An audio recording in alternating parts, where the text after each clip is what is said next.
Welcome to the Mom Boss Like a Boss podcast where we talk about mom life, entrepreneurship, and everything in between. I'm your host, Taylor B., a mom of 4 precious boys and an entrepreneur at heart. If you've been looking for a village of like-minded people, then I think you've found the right place.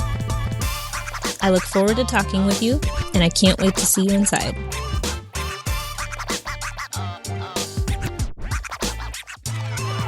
Hello. Welcome back to the podcast. This episode is titled, You're Not Solving World Hunger, You're Just Trying to Sell a Candle. This episode was inspired by how I felt back when I was starting my clothing brand in 2020. And whenever I would look online or when I would attend classes and things of that nature, watch YouTube videos, I would always hear, what problem are you solving with your business? What purpose are you serving? And at the time, I thought to myself, I'm just selling clothes. I'm not really doing anything amazing. I'm just selling clothes.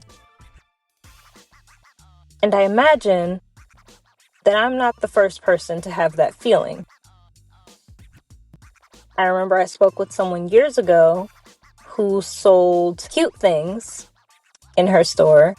And I remember asking her, what problem are you solving for your audience? What purpose are you serving? This was after I had a bit more experience and a bit more understanding. And I remember her telling me, I don't know, I just want to sell cute things. So I imagine that a lot of people feel like that when they're first starting out. You're thinking to yourself, look, I'm just trying to sell this thing. I'm just trying to do this thing. That's it. I'm not really doing anything amazing. So let's keep running with the candle example. Of course, your candles are not solving a huge world problem. They're not necessarily, unless if they are, let me know if they are, they're not necessarily bringing world peace, right? But they are serving a purpose. You just have to figure out what purpose is that. With your candles, there's a strong chance that you're not solving a problem for anybody, but you could be serving an emotion. Maybe your candles are intentionally created to stir up nostalgic feelings.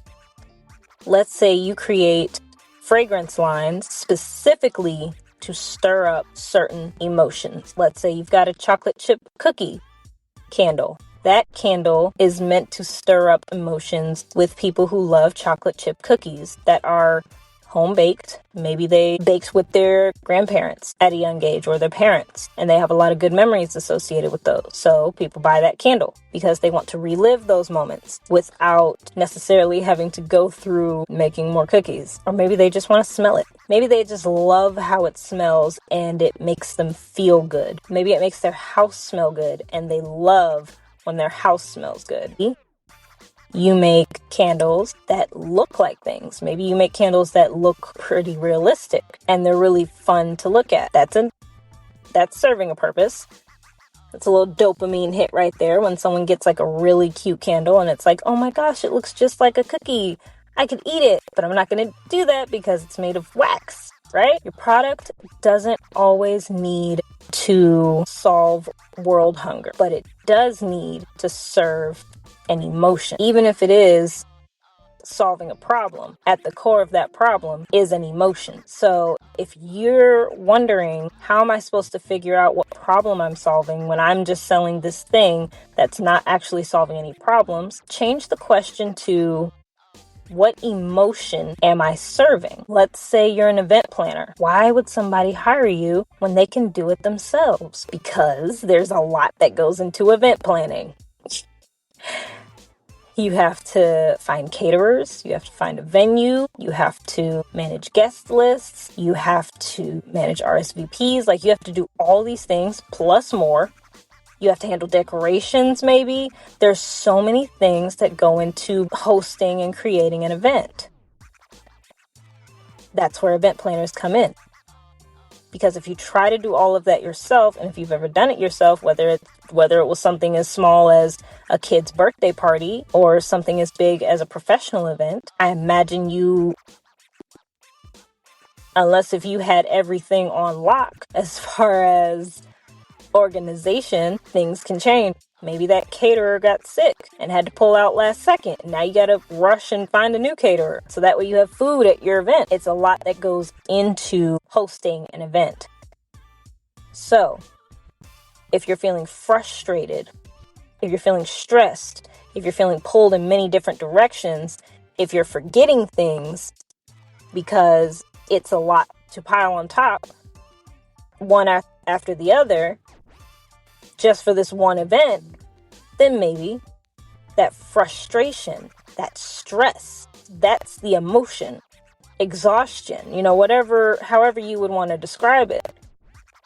That's the emotion that you're feeling, and that's the emotion that event planner would be taking away from you. They would be taking the negative emotions away and giving you a sense of relief. They will be relieving your stress, taking things off your plate, making your life easier. What emotion are you serving for your clients, for your customers? Is it nostalgia? Are you bringing up good memories for people with your product, your service, maybe your marketing? Are you taking a huge task off their hands and relieving stress for them so that they can breathe a little easier and focus on other things? Are you simply making people happy and making people feel good with your product? Are you giving them that quote unquote dopamine hit? What emotion are you serving? If you're not solving a problem, what emotion are you serving? What negative emotions are your customers feeling that you can take away, depending on the product or service that you have? What positive emotions are your customers and clients associating with your product or service? What emotions are being associated with your candle? That classic chocolate chip cookies that smells like grandma's house and makes you relive the best parts of your childhood. Event planning where it's like, okay, this thing is going to get done, but I don't have to worry about it. And I know that this person has got it because I can trust them. Now I can breathe. Now I can focus on other things. So that's one way to look at it. What emotion is your product or service serving? Like I said, you're not solving world hunger. You're just trying to sell a candle, right? You're just trying to sell a t-shirt, right? Maybe the quote unquote problem that you're solving is bringing diversity. Maybe you're not seeing enough representation in your industry, and that's the gap in the market that you're trying to fit into. Maybe you realize, hey, I've never seen this type of thing in this aesthetic. Maybe that's what you're serving. What emotion are you serving if you're not solving a problem? I think I'm going to wrap it up. I can't think of much more to say at the moment. And I hope that made sense. I hope that connected and gave you something to think about as far as if you sell products that feel more like small luxuries. And that's fine. Sell whatever you want to sell. It's figuring out how to sell it and who to sell it to is where the magic happens. And if you need any help, if you need any advice, feel free to reach out directly to me. I have no problem talking to you, helping you out if I can. And honestly, I would love to hear from you. Thank you so much for tuning in. I really appreciate you. And I will catch you in the next one. Bye. Thanks for listening to the Mom Boss Like a Boss podcast. If you have any thoughts on the episode, please feel free to reach out to me on Threads or Instagram. You can find me at The Creative Altruist, all one word, no spaces, underscores, or periods. It'll also be right there in the description. Until next time.